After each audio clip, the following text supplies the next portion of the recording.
China military వాళ్ళు కేవలం ఒక చిన్న దోమ సైజులో ఉండే మైక్రో డ్రోన్ ని తయారు చేశారు. ఎదవ కథలు చెప్పకు, ఇలాంటి కథలన్నీ క్రాస్ చేసి వచ్చాను. ఇది సహజ వాతావరణంలో కలిసిపోయేంత చాలా చిన్నది. దీనిని సెక్యూరిటీ సిస్టమ్ ద్వారా కూడా గుర్తించడం చాలా కష్టం. చైనా శాస్త్రవేత్తలు కమ్యూనికేషన్ గేర్ సెన్సార్లు, పవర్ యూనిట్లు, కంట్రోలింగ్ ఎలక్ట్రానిక్స్ని దాటి ఇప్పుడు కేవలం కీటకాలంత పరిమాణంలో ఉన్న రోబోట్స్ను తయారు చేసేంత స్థాయికి ఎదిగారు. నల్లటి శరీరం, ఆకుల్లాంటి సున్నితమైన పసుపు రంగుల్లో ఉన్న రేఖలు, 3 తీగల గల కాళ్ళు ఉంటాయి.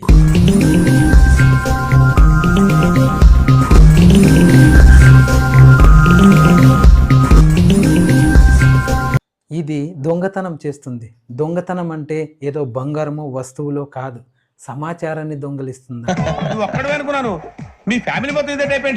నిజంగా చైనా టెక్నాలజీ పరంగా ఎంత అభివృద్ధి చెందుతుందో కాదు. ఒకవేళ మీ దగ్గరే గనక ఈ మైక్రో డ్రోన్ కెమెరా ఉంటే ఏం షూట్ చేస్తారో, ఏ సమాచారాన్ని దొంగలిస్తారో కింద కామెంట్ చేయండి.